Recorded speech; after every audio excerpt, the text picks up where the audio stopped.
Welcome to the show, everybody. Let me remind each of you to watch our YouTube channel. On YouTube, we are Film Talk Radio. I've got a very exciting guest today from Farish and Farish. This is Stacey Farish. Stacey, welcome to the show. The one and only. Here I am. Nice to be here. Thank you for having me. It's just a dream come true to finally get you on the radio. And we'll unpack all the exciting things you're doing and all of that. But let's kind of start out a little bit about who you are and where you come from. Okay. My name is Stacey Farish. Um, I was born in New York and I have been living in Los Angeles for 24 years. I'm married to the best guy on the planet, Tim Farish. And about a year ago, I left my corporate job a year and 3 weeks ago and didn't know what I was going to do, but I knew that I wanted to turn the page. I have my own company. I have like a handful of clients that just bring me so much joy. And I get to work with my husband on some of them. And it's been amazing. It's been great. We both come from the entertainment world. Um, I started in radio many years ago. Many years ago. How did I get that radio job? You won't even believe it. I put my resume in for this jewelry job. Don't ask. And I got this phone call from this guy, George Gabor, lovely man. I still remember his name. Because I worked for his wife for years. And he's like, hey, I got your resume. I'm like, oh, is this the jewelry job? He's like, no, no, no. My wife, Karen Gabor, runs this agency called Active Media, which is still around today, very prominent agency. And I'm like, what is he talking about? What is an agency? I had no idea. Okay. I came from retail. So this was a whole new world. He's like, I see you were a finance major. You're good with math. You should really interview with her. Okay. It was only about 20 minutes from where I lived. And I'm like, why not? So I go in and I interview, and all these women love my outfit, my jewelry, everything. I become friends with them. It's hilarious. They hire me on the spot. And I worked there for 2 years, and it was a really great 2 years. I was a radio buyer. They taught me how to do all this stuff. And one day I get the call that's like, hey, we're looking for someone like you. They never actually come forward and say, oh, you want to come work with us? Because they don't want to poach, right? Because then the agency would be mad at the. So I'm like, oh, well, what about me? Great. Throw your hat in the ring. And that was my first radio job. It was network radio, national radio, kind of like network television. When you run an ad, your ad runs all through all of the different channels that are compiled to make this network at the same time. So, oh, my first radio job. It was a company, United Stations Radio Networks. I don't even think they're still around, but it was great. I worked with this woman, Lisa. I loved her. I loved everything. Dick Clark was like part owner of this thing. And he would come into the office and I was like, oh my God, this is Dick Clark. And, it was just kind of really cool. The guy I worked for was less cool. He was, we call him Big Towhead because he was huge. He was just 6'5", just a big guy, bald, which, my husband's bald, so I have nothing against bald men, but yeah, he became a real pill. He made a slur under his voice one day about me being Jewish on my children. And I Boy, said, yeah, I said, what did you say? What? And he just dropped it. I thought that out of nowhere, it was very bizarre. I couldn't even tell you what we were talking about or how it happened. I just remember it happened because that shit never really happens. I mean, it was New York. The entertainment industry is mostly Jewish. It was started by Jews. So what? And he was not Jewish. And so anyway, a couple, 3 weeks later, my mom is having a stress test in the city. She had had a heart attack and she wanted me to drive her in. So I asked for the day off and he's like, oh yeah, just write it up. And I come back to I write it up, I put it in his office and, I come back from lunch and there's this paper that I filled out with big letters that says no. underlined 100 times, like in a big black Sharpie. And I asked him, like, what's going on? And he's like, you can't go. And I said, can you tell me why? He's like, no, you just can't go. So obviously I didn't go to the work the next day because I took my mother, whenever the thing was for her appointment. I just didn't come in. There was no rationale why I couldn't go. And I was taking my mom. She was sick. Come in the next day. The man is literally bloodshot eyes, bloodshot, like he had been up all night freaking out. How was he going to deal with me the next day? And I came in and he's like, hey, we really have to talk. And I'm like, oh, okay. And he's like, yeah, you didn't come into work. I said, no, I told you I was taking my mother to a stress test, which I did. Oh, well, you can't work here anymore because of that. I said, you are firing me because I had to take my mother to a stress test. Okay, so here's the best part. I was already pitching another job because I'm smart and I'm always looking around just to make sure that I'm at the right place with the right people and doing the right thing. And I met this guy, David Landau. He became my mentor for the next, still to this day, I speak with him. He's a mentor. I worked for him for over 10 years. Brilliant, brilliant guy. New Yorker, the whole bit, from Queens like me. And I went to, because back then when this happened to me, I didn't have a cell phone. Cell phones were not the thing. You went to a payphone. So I grabbed my stuff and they asked me to sign this document. It was a 1-page document, 17 lines. No, it was one sentence that was 17 lines. I didn't know what it was, like in legalese. So I couldn't really understand it. Yeah, legal mumbo jumbo. Crap, just crap, right? Sorry. And so he's like, come over, come over. He hires me on the spot anyway, but he takes the letter, he sends it to his lawyer, and he says, you're not signing this. They wouldn't pay me my commission unless I signed it. The lawyer sent them this scathing, crazy note. And guess what? I got paid right away and I didn't have to sign anything. And when this is a small industry, I don't care what medium you're in.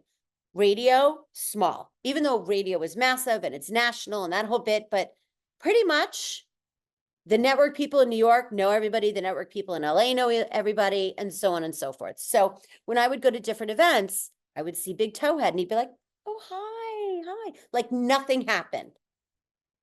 And I told every Jewish person I knew that this happened to me, like everybody, because what? It's like insane. Well, and wasn't there another time when you had to go up to him, you had like made a big sale and they weren't paying you your commission and you had to go face Big Towhead directly? I don't think that was Big Towhead. Oh, okay. So maybe I'm conflating two different stories there. That's okay, because that definitely has happened to me. Nobody wants to pay. You make these sales, they want it, they're like, oh, we're going to pay you, we're going to pay you, we're going to pay you. They don't pay, okay? I worked for this woman at a trade. The first sale I made, the commission should have been about $2,000. And she came to me. I was just I made it in the first couple of months. We were doing an event. I sold a bank and I got this very nice large investment and I was really excited and I went to her and we were like, oh, this is great. This is great. And the next thing you know, later that day, she comes to me. She's like, I'm not feeling good about paying you the commission on this sale. And I said, what? She just like deflated me. I said, why? She's like, well, I'm kind of the one who told you to call this company and maybe that and I was like, what? Because you suggested that I called the bank? You didn't have anything to do with the bank. You know what? I said, it's up to you. It's your company. And if you don't want to pay me, that's on you. But I will always, always remember this. Always. I don't forget anything. And she did not pay me. And 18 months later, I got a call from Jay Penske wanting to meet up. And of course I went, and Jay Penske is like this big maven. He's great. At the time, he owned Deadline, where I used to work, and Variety, and a couple of other And this small. is Penske trucks, those orange trucks you see all over the That's road. his dad. It's Okay. that family. It's that family, but it's his dad. I think he has 4 siblings, Jay, if I'm correct. I don't know. But I know he has a bunch of brothers and a sister. Lovely. I met his mom once. Super, super nice, generous, kind, all the things. Okay.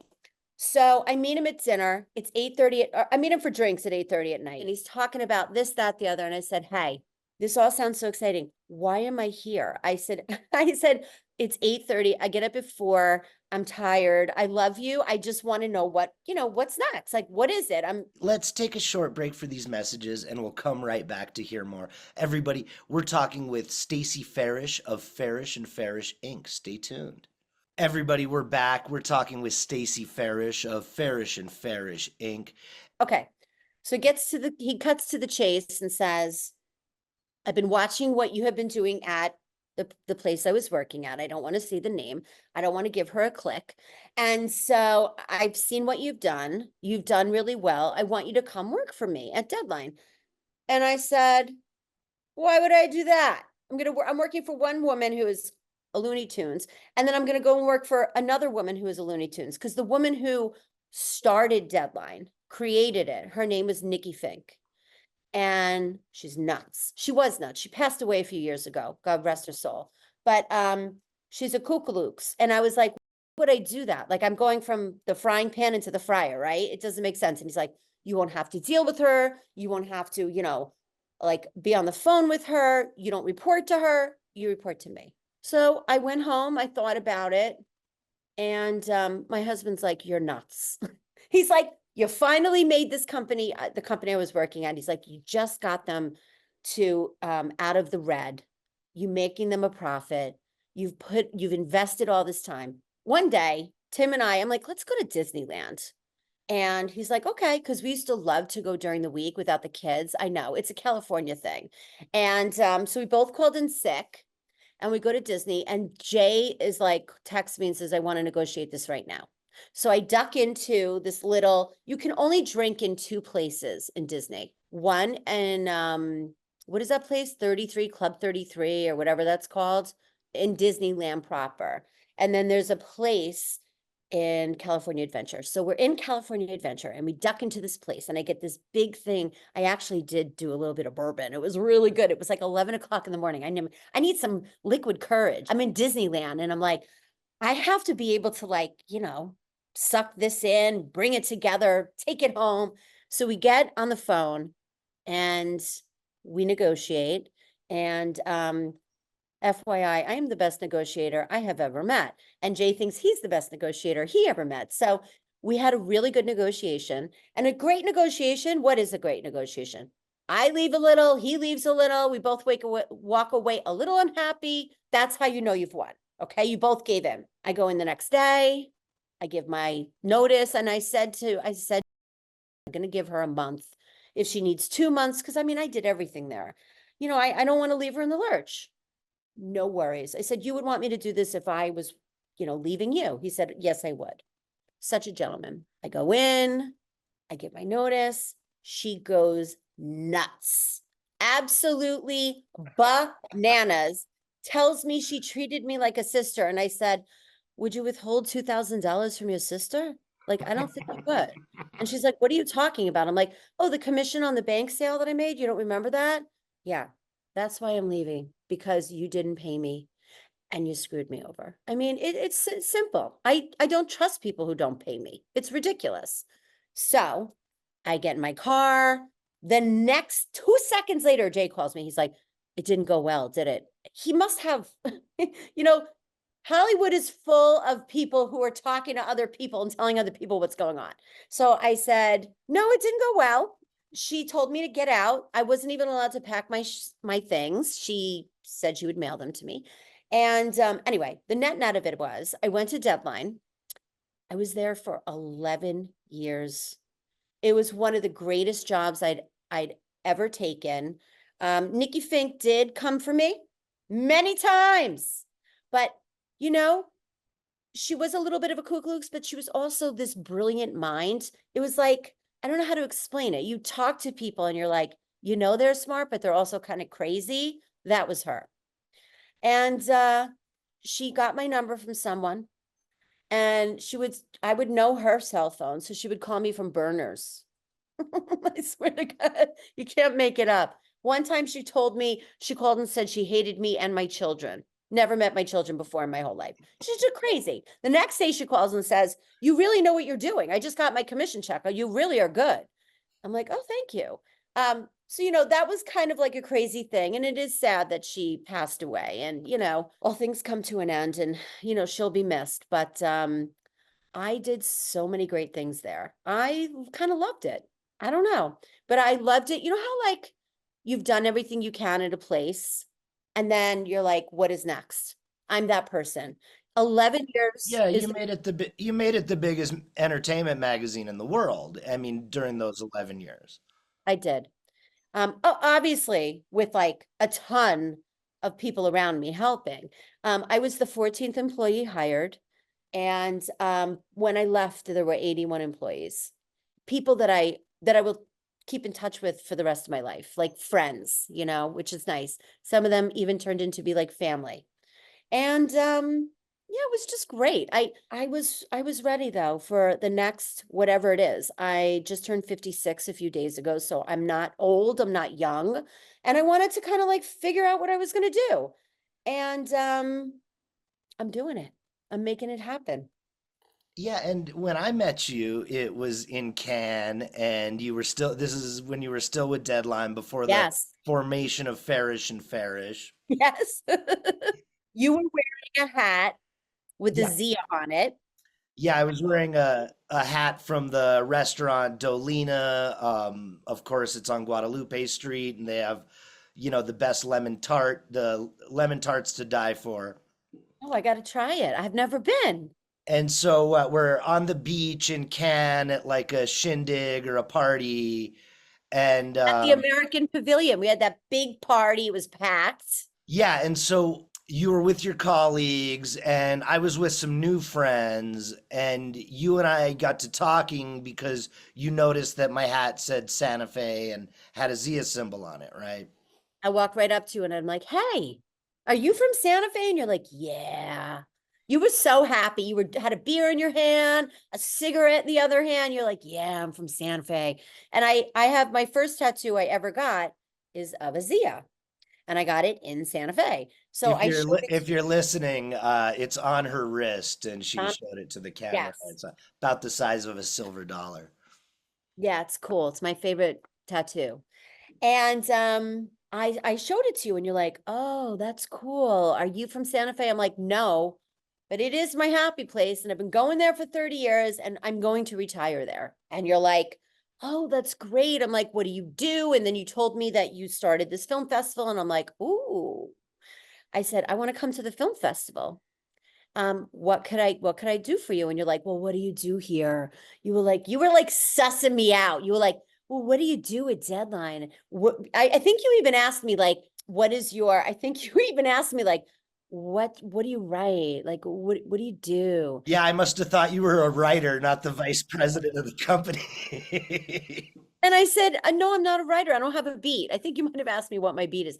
And I'm like, no, I'm just the president. And you're like, okay, you could come to my festival. All of a sudden you like snapped out of this fog, this hazy, cool fog you were in enjoying. You were like, all right, this is business. Well, to be fair, the wine at that party was really good. Yes, it was.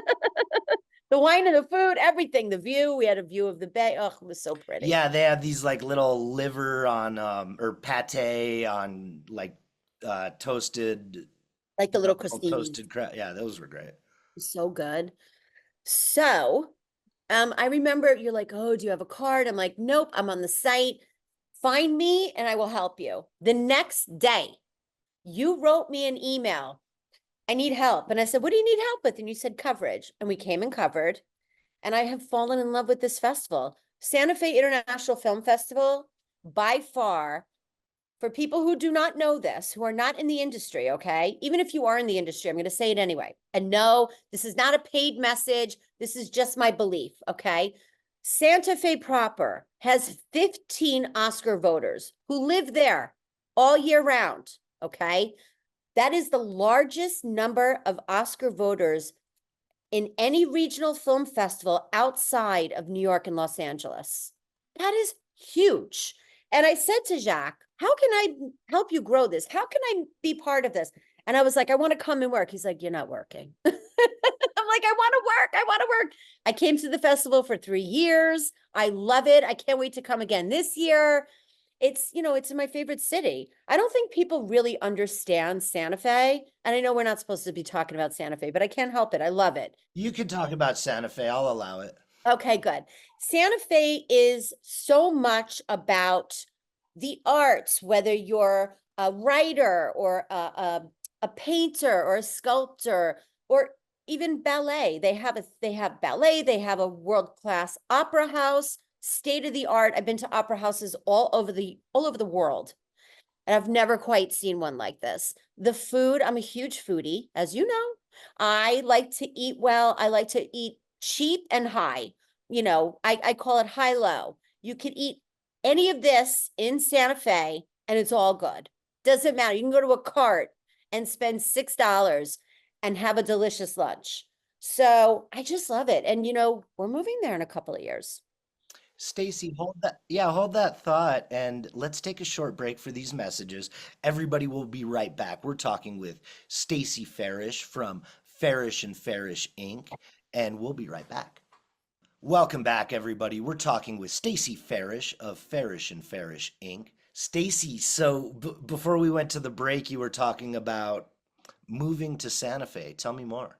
When I first came to New Mexico, period, just the first time I've ever went to the state, I was like, oh my God, 21. And I went to Taos to learn how to ski. I'd never skied before. I was living in Florida. I went out there. I mean, I didn't learn how to ski. I skied. I made it somehow down the mountain. It was like not fun, but it was gorgeous. And if anyone has not skied in Taos, let me tell you, it is so worth it. And then what we did was we spent a handful of days in Santa Fe and a handful of days in Albuquerque. And here's what happened in Albuquerque to me. Well, first of all, 10,000 Waves was I went to when I was in Santa Fe. So we skied. I was with two women and a guy. We skied, whatever, they all skied. I was learning. And then everyone's like, oh, we need massages. So we went to 10,000 Waves. It was only its second year being opened.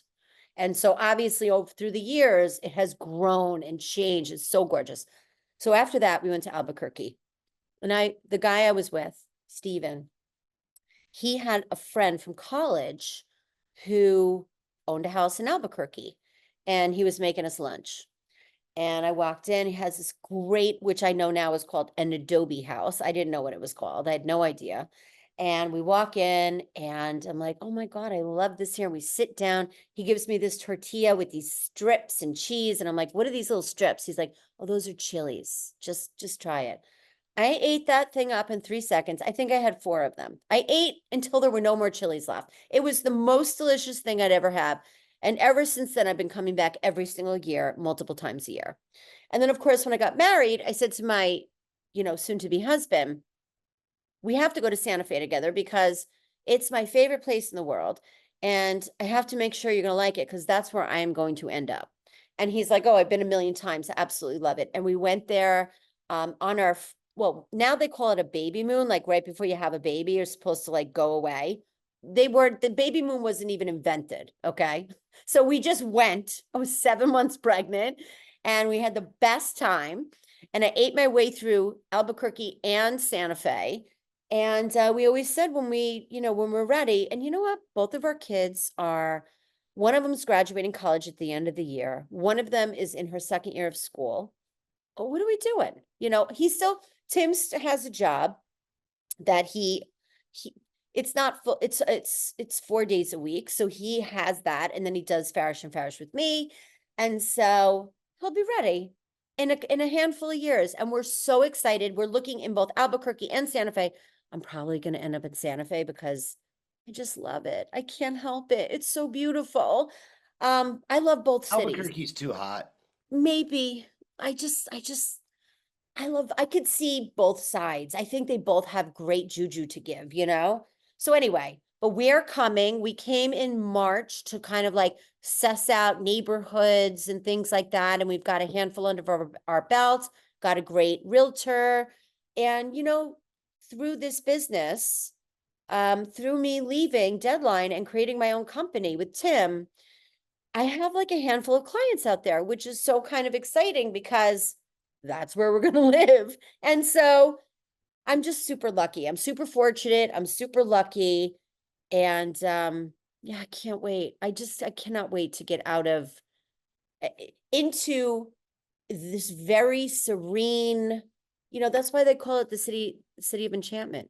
You invited me to dinner at the shed a couple of months ago, and a bunch of your friends were there, and I was surprised to Clients, see how many clients, tight friends. and What's and friends, I guess. Yeah, Oh, clients and friends. Yeah. clients and friends. Yeah, to see how many friends and clients you had and how they adored you, that was a really nice time at the shed. Mhm. I love the Shed, one of my favorite places. I just went to their sister restaurant. Oh, that's even better. I can't mouth Or on the actually, floor. let me take that back. I used to like it better. Now I like the shed better. Why? Um, The food is just the same. well, I think the food at the shed is maybe a little bit elevated these days, and they just started taking reservations. So, With the Shed? yeah, that's new Oh, to thank them. God. Yeah, it's great to get a reservation there. I just thought it was so pretty, and the outside thing. What is the name? It's La called Chosa, which is Spanish for the shed. oh, duh. I did not know that. Oh, I love both of them. I'm easy. I can get to either one. Um, or the Plaza Yeah, Diner. I mean, Plaza Cafe. Plaza. Oh, it's a cafe. I would call It it a is a diner, but I think, it's changed names a few times and it's so delish. So delish. And so, yeah, we are very, very excited. I want to tell you a quick story. My next door neighbor that I grew up with next door, her name was Charmin Hoffman. And when she was ready to retire, she's like, where should I go? And I'm like, well, I love Santa Fe and I've been going there forever and ever and ever. She takes a trip to Santa Fe, buys a house on the trip. Honest on my children, buys a house right there. Tim and I come out for this baby moon thing or whatever, this, before we're giving birth, I'm giving birth. And we go into the house and we're like, oh my God, it's stunning, huge, massive in the flats, right? Walking distance to Canyon or the plaza, everywhere. So we take a walk and we go to Surratt and Sons, and she picks out a whole bunch of what are they called? Like rugs. And Tim and I bought a house, so we bought a few rugs too. And then we go into this little store. Um, I'm gonna forget the name of it because they just recently changed the name. Oh my God. It doesn't matter what the name is. We walk in. It's a tiny little store. Found out the owner had just opened it. My friend Charmin walks in. She goes, I want this, like literally almost one of everything. Buys the entire store out. Bedding, blankets, pillows, you name it, anything that was for sale, except this one piece of art. And I said, I want this. This is my push gift. I don't know if anybody of you know what a push gift is, but when you have a baby and you push it out, your husband buys you a gift. Okay. It's called a push gift. And Tim is like, I don't know. I mean, can we even afford it? How much is it? I'm like, it's ours. I need this. I need this in my life. We're not leaving without it. Became friends with the owner. Every time we did buy it, he gave us a deal. I'm like, do you know how much money this woman is spending with you? Like $50,000 in your store. You're giving me a deal on this. And he did. He was so lovely. I'm still friends with him today. His name is Sequoia. So the name of the store was Sequoia. And he recently sold it to another thing. He's somewhat still involved, but it's a little different. Like you said, things change. And I have bought so many things. So the art in my house, it's all coming with me. Probably that's about it that's coming with me. But the art, yes. Yeah, I love your house. We talked a lot about your professional work earlier. We didn't get to the LA Times, and you were at the LA Times for quite a while. I was there for 5 years. I worked under the famous Lynn Siegel. I got a call from my husband one day that said that he goes, hey, I got a call from this woman. She's a little crazy, but she's fun and I hear she's a really lovely woman to work for. And I said, okay. So I meet her at a bar in this hotel. The weird thing is she doesn't drink. So we're at this bar, we're having water because I'm not going to order a cocktail if she's not having anything. And so the first thing she says to me is, when is your birthday? And I said, August 13th. And she goes, oh my God, that's my birthday. And literally, she hires me on the spot. She's like, this is insane. This is crazy. Oh my God. Oh my God. You know, she believes in all that, you know, astrology stuff. And I mean, I do too, a little bit. But so at the LA Times, you have to take a drug test. You have to take a personality test. Used to. I don't know about now, because the owners have changed and all that stuff. But let me tell you something. She was so worried about my drug test. And she's like, are you sure you're okay? Do you need a few more weeks? I'm like, I promise you, I don't do anything. I'm good. So here's the best part though. When I went to work for her, I mean, I knew she hired me, but I was like, this is so weird. I did the greatest thing I think in my career that I've ever done. I went to DSW, which is like a shoe store, and I found the highest, reddest pumps, heels I could find.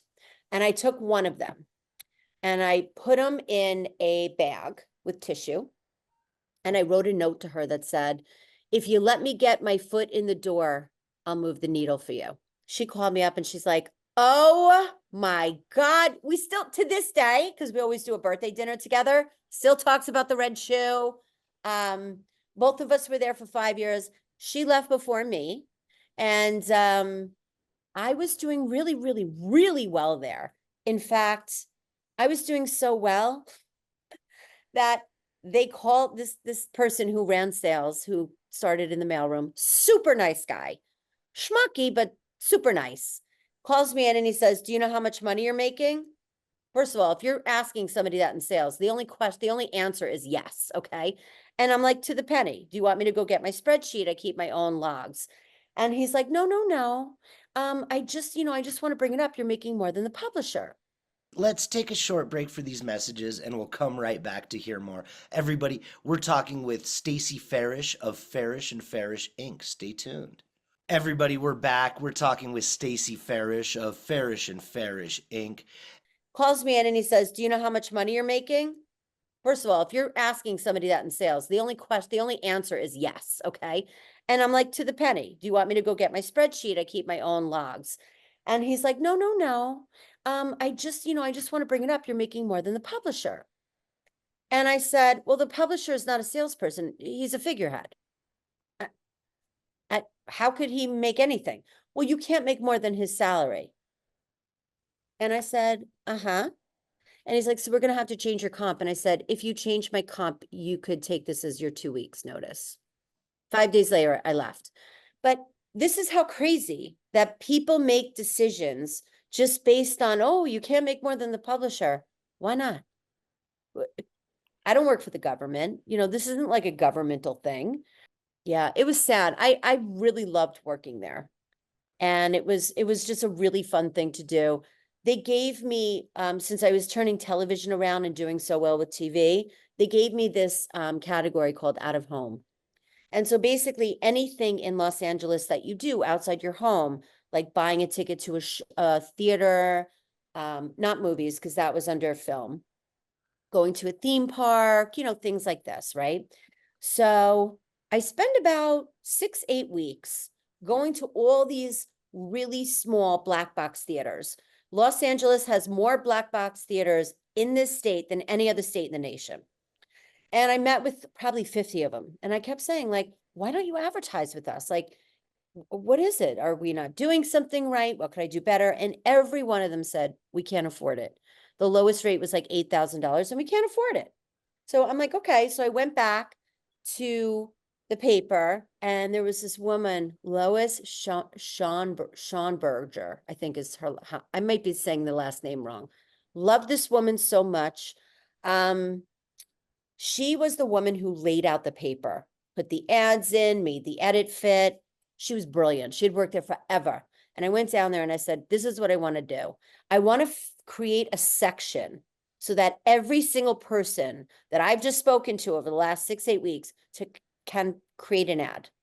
You can have an ad and afford it, Okay. So we did the math with a calculator and I created an ad for $250. If you wanted it in black and white, it was 200. So everybody could afford it. Okay. And the only way to like get the word out is to do a big presentation. So I went to my boss, the one who, later on tells me that he's got to change my comp. I'm like, hey, I figured it out. This is what we're going to do. Blah, blah, blah, blah, blah, blah, blah, blah, blah, blah. I'm going to do a big presentation. I just need your thumbs up. 9 months later, silence, nothing. After I've spent all this time, I'm like, you know what? I'm just going to do it anyway. I created an invitation. I figured if you ask for, you can ask for forgiveness later, but no one obviously could see the forest through the trees except for me. So I'm like, I I love that expression. I count on me. I believe in me. See the forest through the trees? Yeah, can't see the forest for the trees, right? Can't see the forest for the trees. It's like, come on. So I created an invitation. Marketing's like, was this approved? I'm like, oh yeah, yeah, yeah. I sent it out.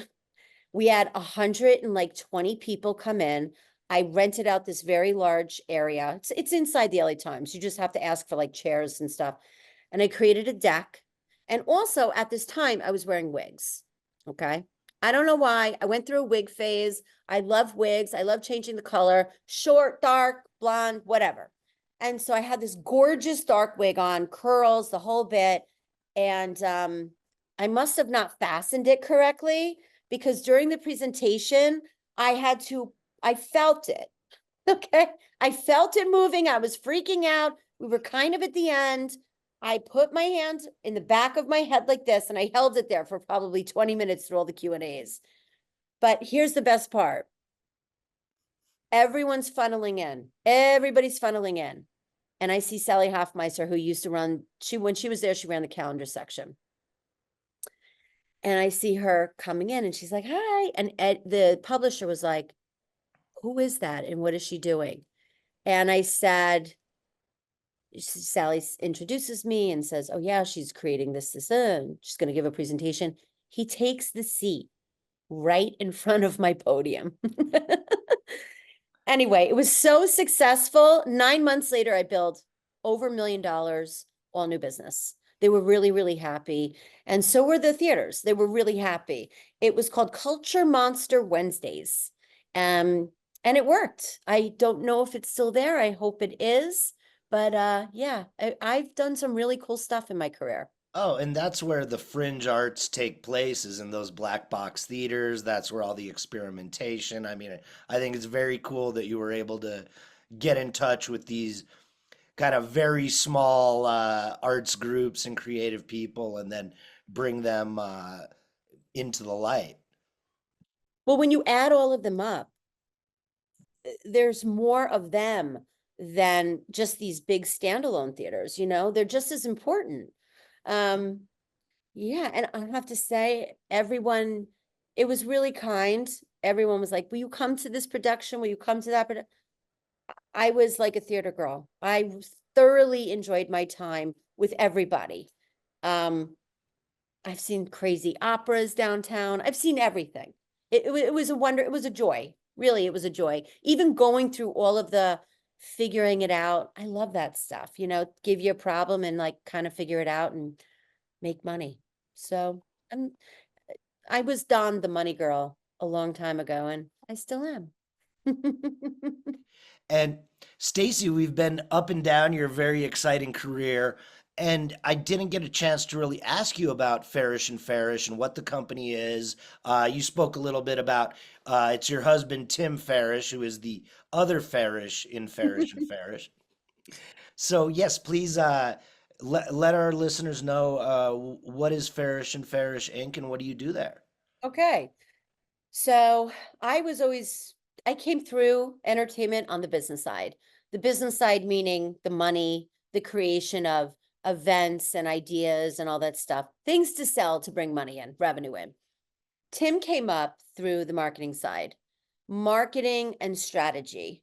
He also, when he was at NBC, all those years, he was really fortunate enough to be able to start looking over all the creative and giving notes. And they had something called, believe it or not, the radio room, and they would come up with their commercials, and he would go into the radio room and hear, them put all this together. It was really fascinating. So when I left and thinking about my next kind of step, um, I realized that I didn't want to work for anybody else. I wanted to see if I could do it on my own. And I talked to my husband and said, you know, with your background and with my background, we could give it a go. So I branded the company, we branded the company, Farish and Farish Sales Solutions Marketing Strategy. Our website is being built. It's almost done. I wish it was done before this broadcast, but it's not. And basically, if you want to reach the entertainment community, or if you need to put on an event, or if your company needs to make money with regard to television and film, that's our specialty. We can help you. We are a 24/7 full service company. And yeah, I know you've done so much for the Santa Fe International Film Festival, and I can. Oh, I have just started with the Santa Fe International Film Festival. I am personally taking this festival and I'm making it an A. An A is a must stop. We already, when you came out to LA in January and we did all those meetings, I mean, everyone was falling in love with you and the state and the idea. I'm so excited for this fall. And yeah, so I can't recommend you highly enough. Anybody who's looking to expand their business in entertainment, Farish and Farish Inc. is a great place to start. I know it was for us. So, Stacy, we've got about a minute left. Is there anything else you can tell us before we call it a show? Anything else I can tell you? I can tell you that this career has been a wild run. And I wouldn't change it for anything. And I've met some wonderful people, some crazy people, some mean people, but I think you have to meet all those people to figure out who's great and who's not, right? And thank God I met you and all my new friends in Santa Fe and Albuquerque, and Taos, because I have a bunch of people who live up there too. And yeah, I mean, listen, I'm like I live in LA now, and I am, if anyone has anything about New Mexico, they're like, oh, call Stacy. She knows everything about it. Like I'm the macher. Call her, she'll know. So if you're listening and you need any information about Santa Fe at all, or SFIF, Santa Fe International Film Festival, please call me. Or call Jacques and he'll put you in touch with me. I'm happy to. And Stacy, this was so much fun. It was pretty much everything I expected and more. So thanks for taking the time to join us today.